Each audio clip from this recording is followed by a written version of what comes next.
우리 예수님께서 세상에 계실 때 어느 날 이제 사마리아와 갈릴리 사이를 지나가시다가 10명의 나 환자를 고쳐 주신 일이 있습니다. 그리고 제사장에 가서 병이 나은 것을 증명을 받으라고 보내셨습니다. 그들이 제사장에 가는 도중에 병이 고침을 받은 것을 알게 되었습니다. 그런데 10명이 고침을 받았는데 그 중에 하나가 예수님께 돌아와 감사를 표했습니다. 그때 예수님께서 10사람이 깨끗함을 받지 아니했느냐라고 물으시면서 찾고 계십니다. 그 9은 어디 있느냐? 이 이방인에는 하나님께 영광을 돌리러 온 자가 없느냐라고 말씀하셨습니다. 9은 믿음은 있었지만 감사가 없었습니다. 주님은 감사하는 한 사람에게 가라, 내 믿음이 너를 구원하였느니라 라고 복 주셨습니다. 주님은 감사하는 사람을 찾고 계십니다. 받은 은혜 감사하는 것이 하나님께 영광을 돌리는 일입니다.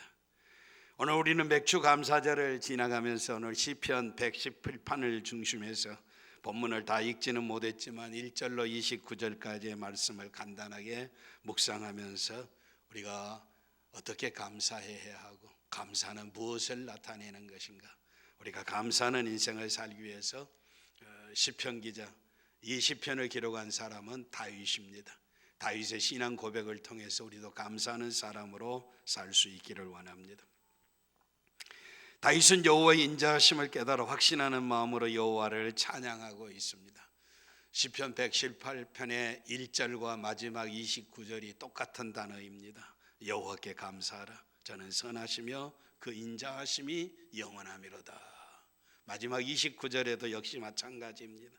여호와께 감사하라, 저는 선하시며라고 하는, 선하시다라고 하는 분은 하나님은 좋으신 분이다라고 하는 것입니다. 인자하시다라고 하는 사랑의 분 하나님이시다라고.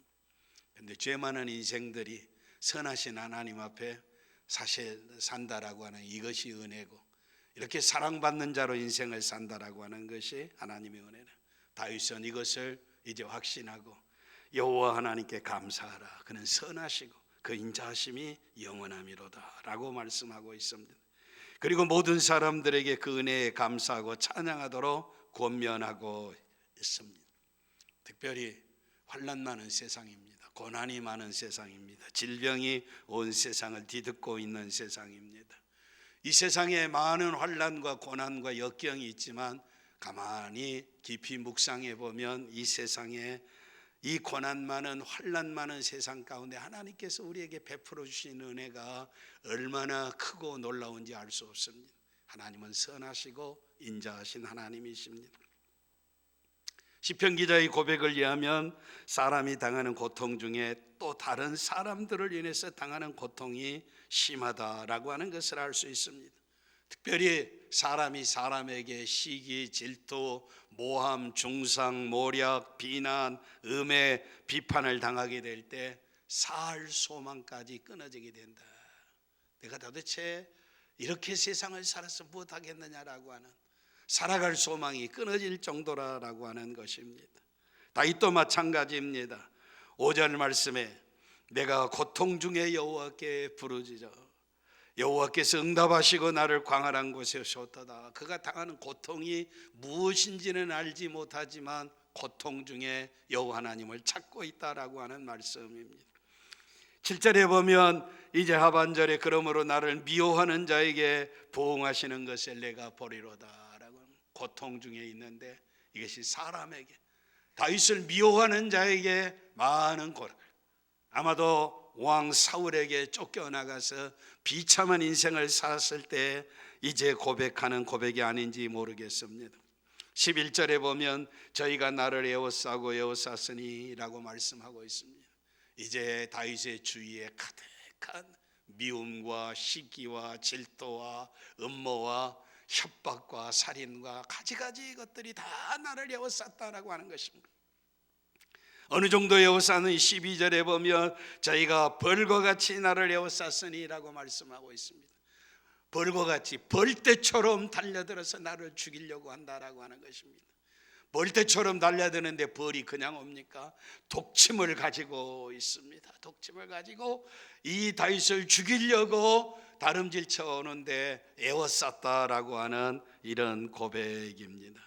그런데 놀라운 것은 벌과 같이 나를 에워쌌으되 12절입니다. 가시덤불에 불같이 소멸되었나니라고 말씀하고 있습니다. 여러분, 찌르는 가시가 아주 무섭습니다. 가까이 할 수 없습니다. 그러나 가시가 찌르는 가시지만 그것이 불타버리면, 불이 붙어버리면, 소멸하면 하나님이 다 태워버리시다. 독침을 가지고 벌처럼 에워쌌다 할지라도 하나님이 다 태워버리셨다라고 하는 말씀입니다. 그리고 부르짖어 구하는 기도에 응답하시는 하나님인 것을 다윗은 노래하고 있습니다. 고통 중에 가련한 자에게 응답하시고 광활한 곳에 세우시고 구원해 주시는 하나님의 놀라운 은혜를 찬양하고 있습니다. 하나님은 이 세상 살아가는 동안 우리를 해치려고 하는 자들의 거짓 술수와 모략과 음모들을 다 물거품이 되게 하셨다라고 하는 것입니다. 13절에 보면 네가 나를 밀쳐 넘어뜨려 하였으나 여호와께서 나를 도우셨도다라고 말씀하고 있습니다. 원수들이 음해해서 나를 낭떠러지에 떨어서 미끄러 다시 돌아올 수 있는 길로 밀쳐 떨어뜨리려고 하지만 하나님이 나를 구원하셨다라고 하는 말씀입니다. 때로는 우리가 실수하고 범죄하고 죽을 수밖에 없는 비참한 상황에 처해 있을 수가 있습니다. 그 죽음의 문턱에 우리를 구원해 주신 하나님이십니다. 오늘 본문 18절 말씀에 여호와께서 나를 심히 경채 가셨어도 죽음에는 붙이지 아니하셨다. 하나님이 경고하고 책망하고 내가 무슨 죄를 저질러, 내가 불쌍하게, 내가 하나님의 책망을 받아 마땅한 인생, 경고받아 마땅한 인생, 심판받아 마땅한 인생, 죽어 마땅한 인생이다라고 하는 것입니다. 그럼에도 불구하고 여호와께서 죽음에는 붙이지 아니하셨다라고 하는, 아직도 내게 생명을 연장시켜 주셨다라고 하는 말씀입니다. 다윗은 무수히 많은 역경 속에서 하나님의 선하심을 깊이 체험하신 거예요. 하나님의 인자하심을 체험한 것입니다. 만 아니라 시편 116편에는 사망의 줄이 나를 두르고 그랬어요. 보통 줄이 아니라 이 줄은 사망의 줄입니다. 묶어 얽어서 꼼짝달싹 못하게 하고 숨 못 쉬고 죽게 하는 줄이 나를 두르고 있다. 음부의 고통이 내게 미침으로 말미암아, 고통이 얼마나 심하면은 이건 지옥의 고통이라고 하는 거예요. 지옥의 말로 다 할 수 없다는 거예요. 찌르고 캄캄하고 이제 저주스러운 고통이 내게 임했다라고 하는 말씀입니다. 내가 환난과 슬픔을 만났을 때 여호와 이름으로 기도하기를 내 영혼을 건지소서라고 기도했다는 것입니다. 이렇게 기도했을 때 주께서 내 영혼을 사망에서, 내 영혼을 죽음에서, 음부에서, 사탄의 권세에서 나를 구원하셨다라고 하는 것입니다. 내 눈을 눈물에서 구원하셨다는 것이, 내 발을 넘어짐에서 건지셨나이다라고 이제 고백하고 있습니다. 그것이 하나님의 은혜고 선하신 하나님, 인자하신 하나님, 영원하신 하나님의 사랑입니다. 온 세상 천지에 이 하나님의 사랑으로 가득 차 있습니다. 이 하나님의 인자로 가득 차 있습니다. 이 하나님의 도우심으로 가득 차 있다라고 하는 것입니다. 그래서 하나님 앞에 감사 찬미해야 한다는 것입니다. 신학에 가면 사도 바울도 마찬가지입니다. 위대한 신학자요, 위대한 전도자, 위대한 선교사요, 이제 위대한 목회자였던 사도 바울이 이런 고백을 합니다.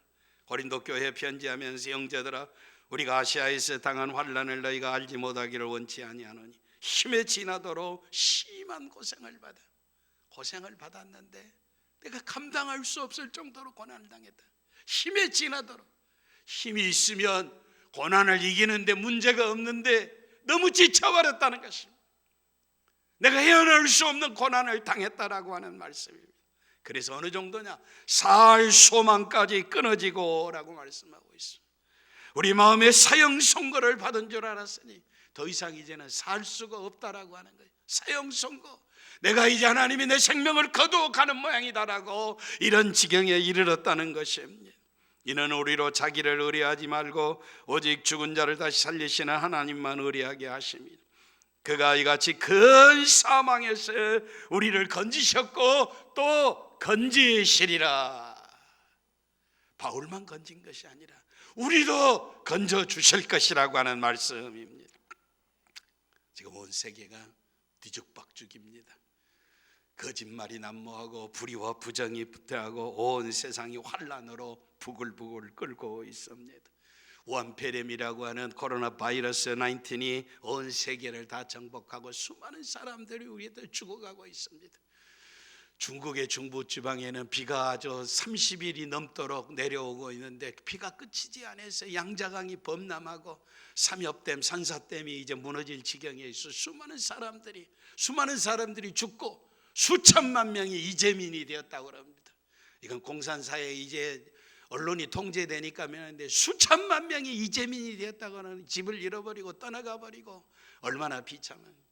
또 들려오는 소식에 의하면 티베트 신장 이구르지에게는 이 여름에 폭설이 쏟아져서 다 천지가 눈으로 뒤집혀 버렸다는 사실입니다. 미국이라고 하는 민주주의의 나라라고 그러는데 이제 폭동이 일어나서 서로 죽이고 싸우고 불질르고 비참한 현실이 일어나는데 회사들은 셧다운돼서 문을 닫아버리고 경제는 파탄되고 수많은 사람들이 직장을 잃어버리고 실직하고 있다라고 하는 것입니다. 저 남미의 아메리카, 남아메리카의 이제 브라질이나 이런 나라들에는 이제 겨울이 다가오는데 겨울이 다가오니까 수많은 전염병으로 이제는 원폐렴으로 고통당하고 누가 언제 어느서 죽어갈지를 모르고 있다. 숫자 파악을 하지 못하고 있다는 사실입니다. 여러분, 전후좌우에 둘러보면 들려오는 소식은 절망이고 파멸이고 소망이 없습니다. 소망이 없어. 그러나 여러분 깊이 생각해 보시기를 바랍니다. 이렇게 세상은 환난과 죽글듯이 뒤죽박죽이고 온 세상이 난리천지인데 이런 상황에서도 우리의 심장은 멈추지 아니하고 지금도 계속 뛰고 있는 것을 감사하시기를 바랍니다. 과학자가 계산을 해보니 우리의 심장이 하루에 10만 3,689번을 뛴다는 거예요. 심장이 10만 번을 하나 둘 셋자 숫자 계산하기도 힘든데 심장은 쉬지 않고 뛰고 있다는 것입니다. 우리의 몸속의 혈액은 동맥, 대동맥, 정맥을 해서 수많은 실핏줄을 통해서 하루에 1억 6,800만 마일을 달리는 1억 6,800만이니까 거의 2억 3억에 가까운 마일을 달리고 있다는 것입니다. 10리만 걸어가도 힘들고 피곤하는데 2억 3억이 되는 곳을 우리의 핏줄이 움직여가고 있다는 것입니다. 하루에 숨을 2만 3,040번이나 쉬고 있다라고 하는 것입니다.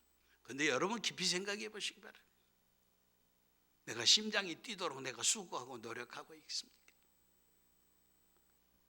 2억만이 3만 마일을 이제 킬로미터를 달려가도록 우리가 실핏줄에 펌프질을 우리가 하고 있는가? 피가 움직이기 위해서 내가 무슨 노력을 하고 있는가? 나는 아무것도 하는 일이 없어.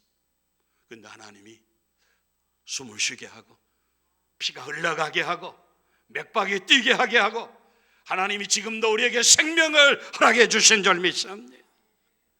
내가 달리라고 해서 혈액이 그 많은 거리를 달려주는 것이 아니고 하나님께서 이렇게 만들어 주셨다는 것입니다. 이거 깨닫지 못하면 우매무지한 짐승입니다.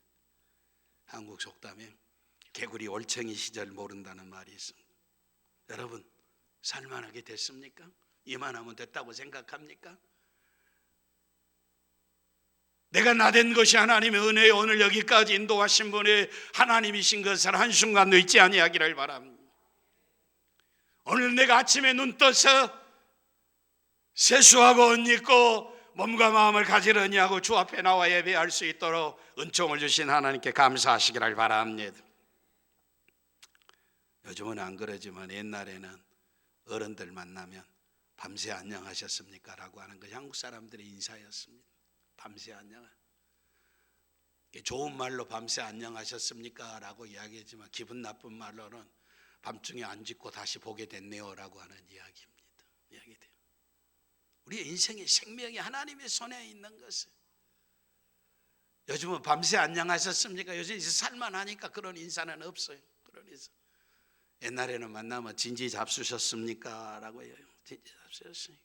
너무 가난해서, 밥 굶는 사람들이 너무 많아서 밥 먹고 사는 것이 행복인다는 것이. 우리가 언제부터 이렇게 잘 살게 됐습니까? 언제부터 우리가 밤새 안녕하셨습니까? 인사가 사라져 버렸습니까? 언제부터 진지 잡수셨습니까? 인사가 사라져 버렸습니까? 그런데 우리는 모르고 있다는 사실입니다. 모르고 있다는 사실. 제가 학교 다니게 될 때, 그때 미영배 물들여서 입고 다니는 거, 나이롱이 처음, 다우다가 처음 나왔을 때 이게 얼마나 좋은 거예요. 국민학교, 옛날에 초등학교 없어요. 옛날에 국민학교예요. 국민학교 다닐 때 이 나이롱 옷 입고 이건 떨어지지도 않아. 빨면 그 다음날 아침에 바로 입고 살고 되는데, 요즘은 누가 나이롱 옷 입으면 쳐다보지도 않아요. 그런 옷 나오지도 않아요.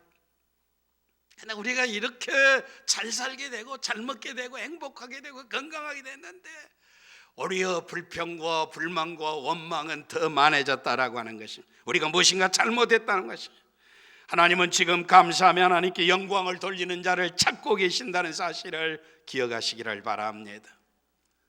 14절에 보면 의인의 집에는 기쁜 구원의 소리가 있다라고 하는 것입니다. 여호와는 나의 능력과 찬송이시요 나의 구원이 되셨다. 나의 능력과 찬송이라, 오늘 여기까지 인도하신 하나님이시, 난 구원의 하나님이라고 하는 것입니다.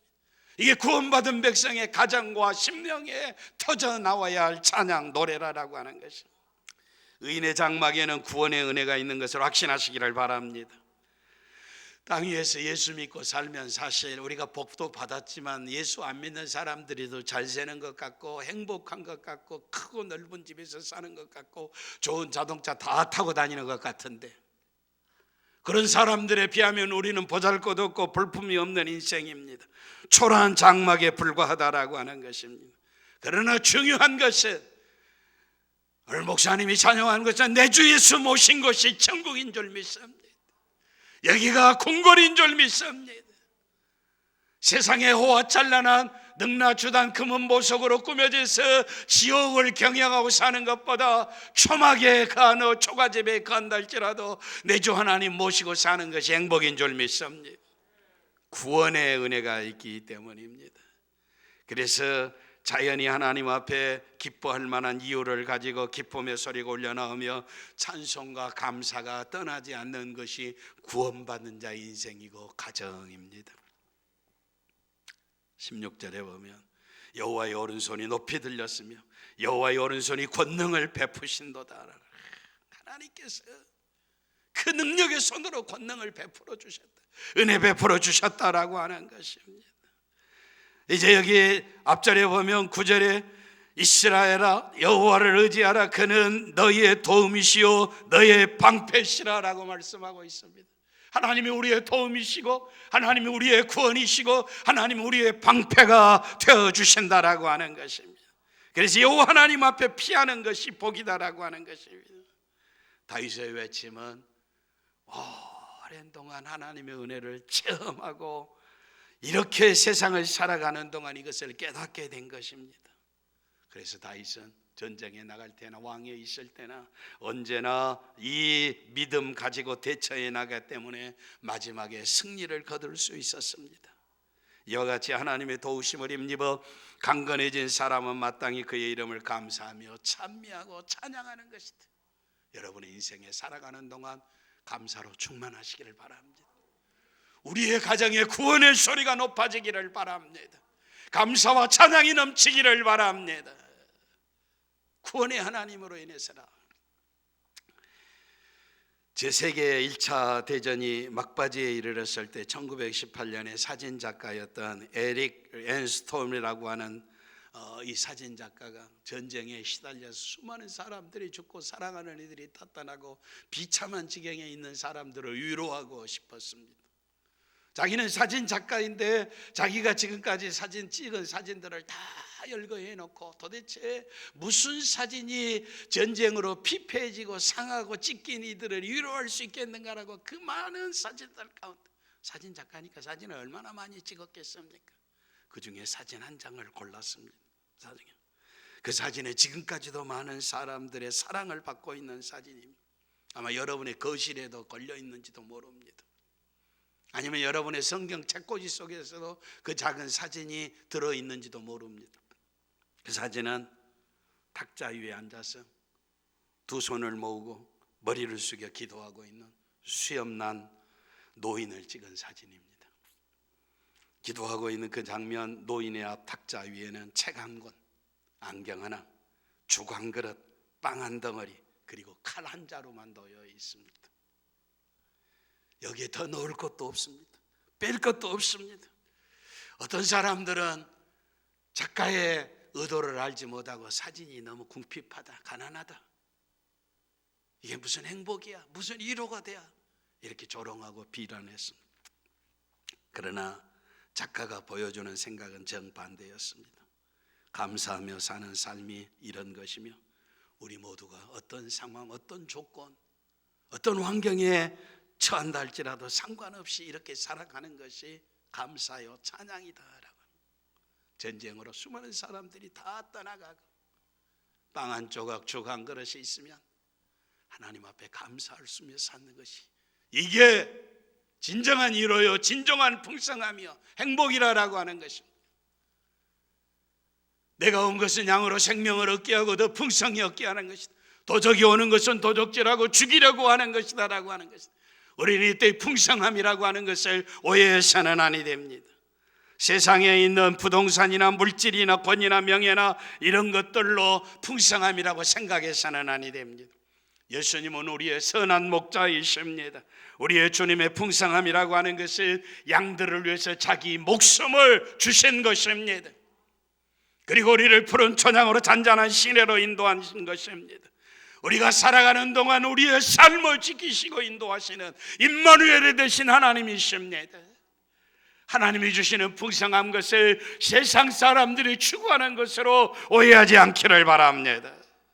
세상 사는 동안 하나님은 우리를 지키시고 우리의 삶을 인도하시고 일용할 양식을 주시고 하나님의 아버지이신 것을, 하나님과 나 사이에 관계를 유지하고 사는 것이, 이것이 행복이요 은혜요 축복이요 생명인 것을 확신하시기를 바랍니다. 우리 주위에는 우리 행복을 빼앗고 멸망시키기 위해서 무서운 음모를 꾸미는 자들이 많지만, 믿음으로 사는 자들에게 높이 들린 여호와의 오른손이 권능을 베푸신다는 것을 기억하시기를 바랍니다. 그 많은 사건, 사고, 질병, 시련, 폭풍우 속에서도 우리가 흩어지지 않고 죽지 않고 지금 이렇게 살아있는 것이 하나님의 은혜인 줄 믿습니다. 이 놀라운 은총을 체험한 우리가 생명 있는 동안 여호와의 크신 능력과 사랑함을 감사하고 찬양하는 것이 마땅하다. 16절에 여호와의 오른손이 높이 들렸으며 여호와의 오른손이 권능을 베푸시고 내가 죽지 않고 살아서 여호와의 행사를 선포하리로다. 살아있는 동안 내가 할 수 있는 일이 무엇입니까? 이제는 원망하고 불평하는 거, 수군거리고 비난하는 거, 옛날에 예수 몰랐을 때 했던 게 족합니다. 더 이상 불평하지 않기를 바랍니다. 더 이상 원망하지 않기를 바랍니다. 더 이상 수군거리지 않기를 바랍니다. 우리의 입술이 열려질 때마다 내 마음의 묵상과 내 입의 말이 주 앞에 연락되기를 원하나이다. 감사와 찬미로 연락되기를 원합니다.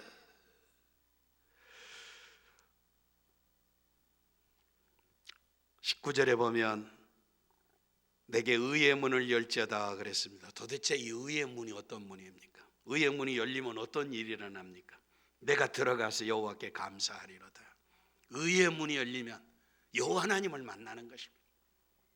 여호와 하나님 만나서 뭐 하겠습니까? 감사 찬미하겠다고 하는 것입니다. 감사 찬미하겠다. 그리고 20절에가 설명하고 있습니다. 이는 여호와의 문이라. 여호와의 문이라. 의의 문은 여호와의 문입니다. 여호와 하나님 앞으로 들어가는 문입니다. 그런데 이 의의 문이 누구에게 열립니까? 여호와의 문이 누구에게 열려져 있습니까? 의인이 그리로 들어가리라. 할렐루야. 의인이 누구입니까? 믿음으로 사는 사람들입니다.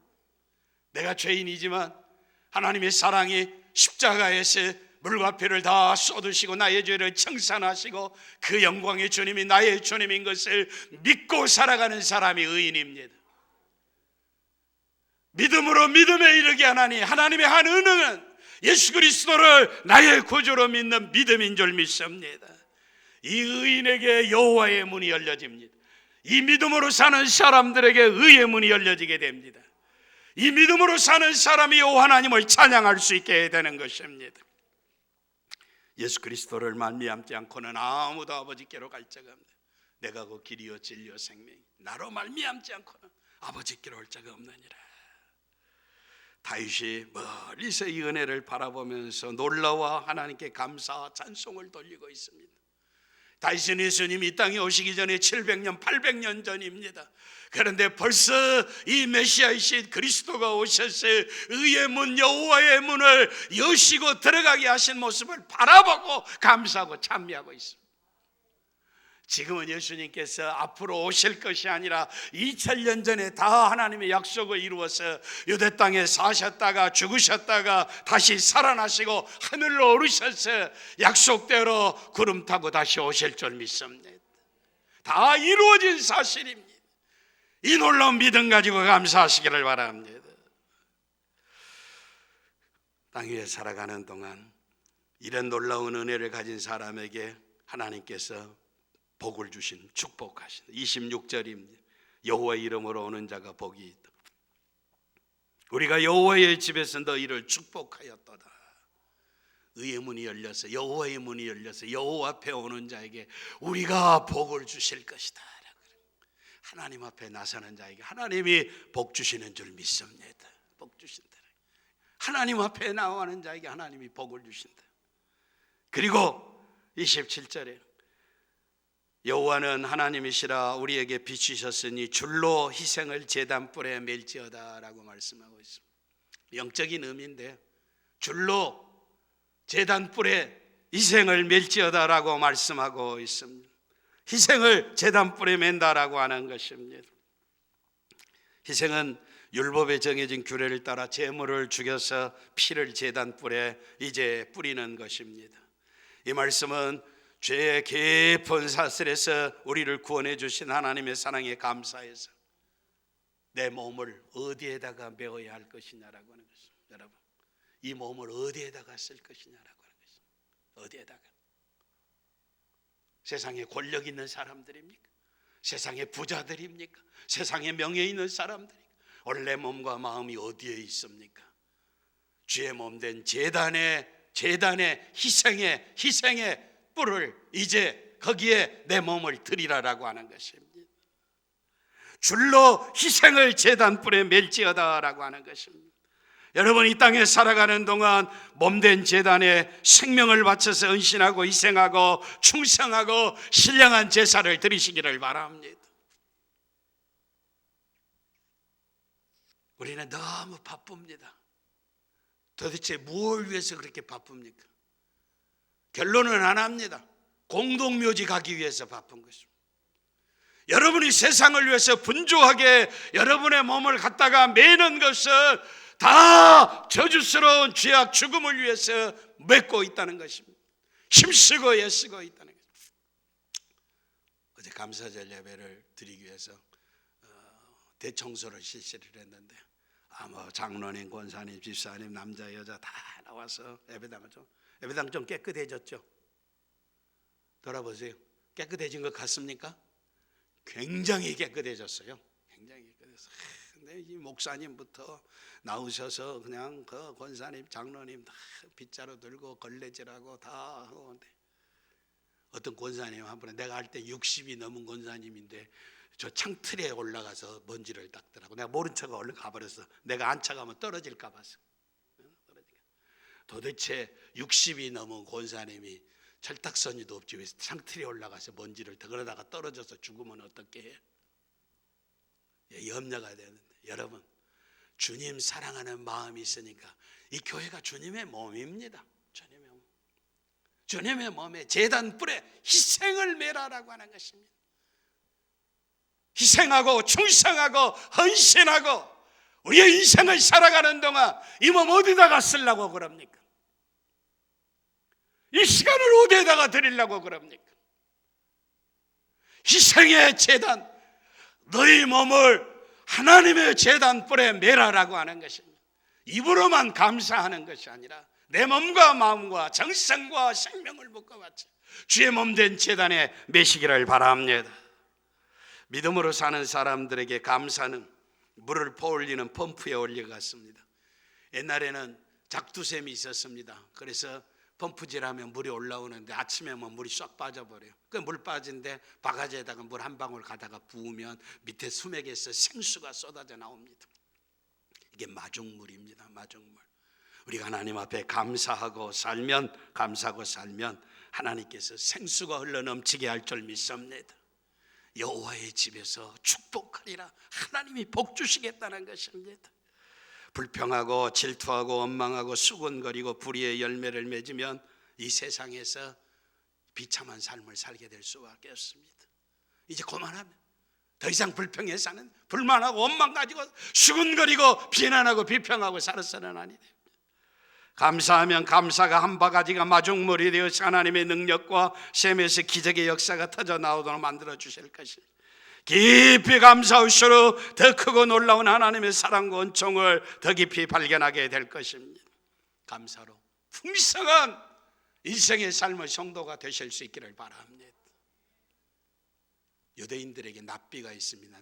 납비는 선생님입니다. 선생님. 이 납비의 가정에 하나님께서 아들을 둘을 선물로 주셨습니다. 선물로 줬는데, 그런데 납비가 어느 날 멀리 출타를 갔습니다. 출타를 갔는데 잘 놀던 아들 둘이 있는데 아들 둘이 갑자기 한날에 죽어버렸습니다. 그래서 랍비의 아내가 고민이었습니다.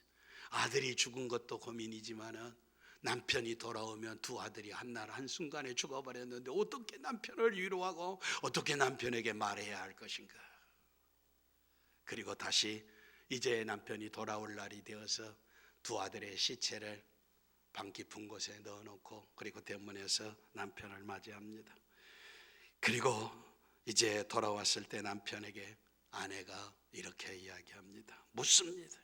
예전에 어떤 사람이 아주 귀한 보석 둘을 내게 맡기고 갔는데 그 사람이 예기치도 않는 날에 갑자기 와서 그 보석 둘을 달라고 하는데 그러면 어떻게 해야겠습니까? 라고 납비에게 물었어. 남편은 아무 생각도 없이 두 말도 없이 대답했습니다. 아니, 주인이 달라면 당장 내줘야지. 주인이 달라면 당장 내어줘야지. 그제야 아내는 납비를 데리고 두 아들의 시체가 있는 곳으로 갔습니다. 그리고 흐느끼면서 말했습니다. 방금 하나님께서 우리에게 맡겨놓으셨던 귀중한 보석들을 찾아가셨습니다. 우리는 주인이 아닙니다. 그러므로 주인이신 하나님이 주신 것으로 만족하고 도로 가져가시면 그것으로 만족하고 살아갑시다. 그리하면 우리는 범사에 감사할 수 있을 것입니다. 감사하라고 그러는데 아들이 죽어버린 것 같은 비참한 생활 속에서도 범사에 감사할 수 있는 것이 내 것이 아니고 하나님이 주신 것 가져가시면 그것도 감사할 수 있다는 것입니다. 구원받은 성도들은 하나님의 은혜로 온 인류가 크게 기뻐할 소식을 복음을 전했으니 예수가 나의 구주이시고 의의 문을 통과해 하나님 앞에 가게 되었으니 어떤 환경 어떤 상황 속에서도 주의 전에 함께 모여 우리의 몸을 살아있는 제물로 거룩한 산 제사를 드리며 하나님께 감사와 찬송을 불러야 하는 것이 성도의 마땅한 일인 줄 믿습니다. 어떤 어려움이 오고 어떤 고난이 오고 어떤 회방이 오고 어떤 환난이 온다 할지라도 우리의 몸을 영광스러운 주의 몸된 제단의 희생의 충성으로 무릎을 묶으시는 성도 되시기를 바랍니다.